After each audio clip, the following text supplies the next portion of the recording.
प्रधानमंत्री मोदी नामीबिया की विदेश यात्रा पर इस समय है। नामीबिया प्रधानमंत्री मोदी की 8 दिन की ऐतिहासिक विदेश यात्रा का आखिरी पड़ाव है। 27 साल के लंबे वक्त के बाद किसी भारतीय प्रधानमंत्री की नामीबिया यात्रा सिर्फ एक कूटनीतिक दौरा नहीं है, बल्कि बदलते वैश्विक समीकरण, भारत की अफ्रीकी नीति और रणनीतिक विस्तार की कहानी है।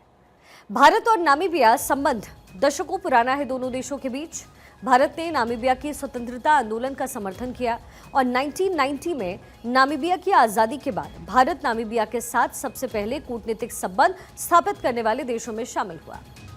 नामीबिया प्राकृतिक संसाधनों से समृद्ध एक देश है। खासकर नामीबिया में यूरेनियम, लिथियम और हीरे का भंडार है, जो दोनों देशों के बीच में व्यापार के नजरिए से बेहद इंपॉर्टेंट है। नामीबिया भारत से रक्षा उपकरण भी खरीदना चाहता है, जिसकी वजह से दोनों देशों के बीच में रक्षा सहयोग को बढ़ावा देने पर भी फोकस इस समय किया जा रहा है। न्यूज रूम से मेरी सहयोगी अदिति नागर इस समय हमारे साथ जुड़ गई हैं। अदिति, जाहिर तौर पर बहुत सारे मुद्दे हैं जो इस कंट्री के साथ डिस्कस होने हैं और खास तौर पर जो डिफेंस डील है उसके लिए उत्सुक नामीबिया है, हीरो के लिए उत्सुक भारत है और दोनों देशों के जो संबंध है और प्रगाढ़ होंगे। जाहिर है इसके साथ जो मटीरियलिस्टिक फ्लो है वो आगे बढ़ेगा और डी डॉलराइजेशन जिसका मुद्दा जिस पर चर्चा कल हम कर भी रहे थे अदिति परसों, वो भी कहीं ना कहीं इससे और आसान होगा।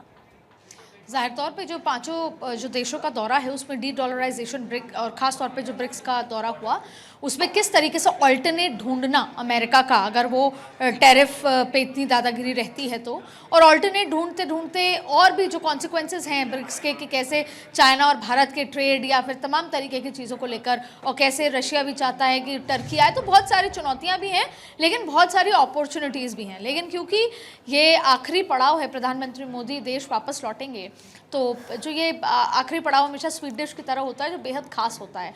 और इस खास में देखिए कई बार हर बार जब हम बात बायलैटरल टॉक्स की होती है, बात पैसे जिसे बोलते हैं कि बिजनेस की होती है, रिश्तों की होती है, हम एक दूसरे को क्या दे सकते हैं, ये गिव एंड टेक का रिश्ता होता है।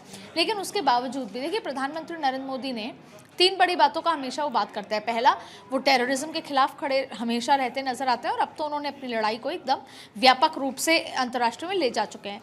दूसरी एक बड़ी बात है कि वो क्लाइमेट चेंज को लेकर किस तरीके से सब एकजुट होकर क्लाइमेट चेंज के लिए क्या कुछ कर सकते हैं। तीसरा, वाइल्ड लाइफ को लेकर प्रधानमंत्री का एक खासा फोकस रहता है, झुकाव रहता है। तो नामीबिया से जो रिश्ता है वो बायलैटरल, बिजनेस, ट्रेड, ऊर्जा, रक्षा के साथ साथ और भी गहरा है। तब जब भारत के पास चीते थे ही नहीं, तो प्रधानमंत्री नरेंद्र मोदी ने अपने जन्मदिन पर 2022 17 सितंबर को, जब 7 साल बाद लगभग जब 8 चीते नामीबिया से आए यहाँ पर, उसके बाद हमने शावक भेजे हुए, एक अलग बात है। तो वो जो एक रिश्ता था वो अपने आप में खास है, जिसे चीता प्रोजेक्ट बोला गया था। तो जब लंबे समय तक नहीं थे भारत में वो एक प्रोजेक्ट, फिर आपने जैसा जिक्र किया कि 1990 में आज़ादी को सपोर्ट किया, और उसके अलावा भारत की बिल्डिंग कैपेसिटी या फिर हेल्थ केयर को भी नामीबिया में लगातार भारत सपोर्ट करता है। देखिए नामीबिया भले ही छोटा है लेकिन वो जैसे आपने कहा यूरेनियम हुआ, खास एक रिसोर्सफुल कंट्री है, वो शांत पीसफुल कंट्री है, रिसोर्सफुल कंट्री है। और प्रधानमंत्री नरेंद्र मोदी भी अगर साउथ ग्लोबल मिशन का जिक्र करें तो इन तमाम छोटे देशों के साथ अपने रिश्ते प्रगाढ़ करके रक्षा में उनकी भी इकोनॉमी को बूस्ट करना, खुद को भी इकोनॉमी को बूस्ट करना, और hand in hand give and take के साथ क्या कर सकते हैं। तो कुछ अगर ज़रूरी बातें, जैसा हम बात कर रहे थे कि चीता प्रोजेक्ट, अगर नामीबिया और मोदी के कनेक्शन का जिक्र करें तो सबसे पहले, भले ये पहला दौरा हो मोदी का, लेकिन ये रिश्ते बहुत पुराने हैं और मोदी के कार्यकाल में ये रिश्ते मजबूत भी हुए हैं। इसके अलावा देखिए 2022 का चीता प्रोजेक्ट, फिर दूसरा आप देखिए 2023-24 के जो नामीबिया के ऑफिशियल्स और भारत के बीच ट्रेड और रिन्यूएबल एनर्जी पर जो डिस्कशन हुए वो बहुत खास थे। इसके साथ साथ पुराने रिश्तों का अगर जिक्र करें, उसके साथ साथ सोलर एनर्जी, नामीबिया ने भारत से सोलर पावर और ग्रीन एनर्जी सेक्टर में मदद की मांग की थी। इसके साथ साथ प्रधानमंत्री मोदी का विजन, देखिए वो विजन है कि साउथ साउथ कोऑपरेशन किस तरीके से आगे बढ़ाया जा सके और स्ट्रेटेजिक पार्टनरशिप में खुद को और उनको कैसे मजबूत किया जा सके और उसके आधार पर रिश्तों को कैसे मजबूत किया जा सके, वाइल्ड लाइफ को कैसे मजबूत किया जा सके, और अफ्रीकन नेशंस के डेवलपमेंट गोल्स को सपोर्ट भारत करना चाहता है।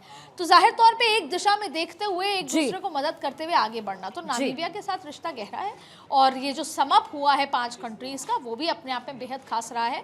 और यहाँ पर उन्होंने जहाँ पे भी गए वहाँ पर जो इंडियन जो यहाँ के लोग थे मूल के, उनसे मुलाकात करना, जैसे उन्होंने संसद में भाषण दिया था अपने पहले दौरे पर, यहाँ पर देना, तो अपने आप में हर चीज़ को बेहद खास बना देता है।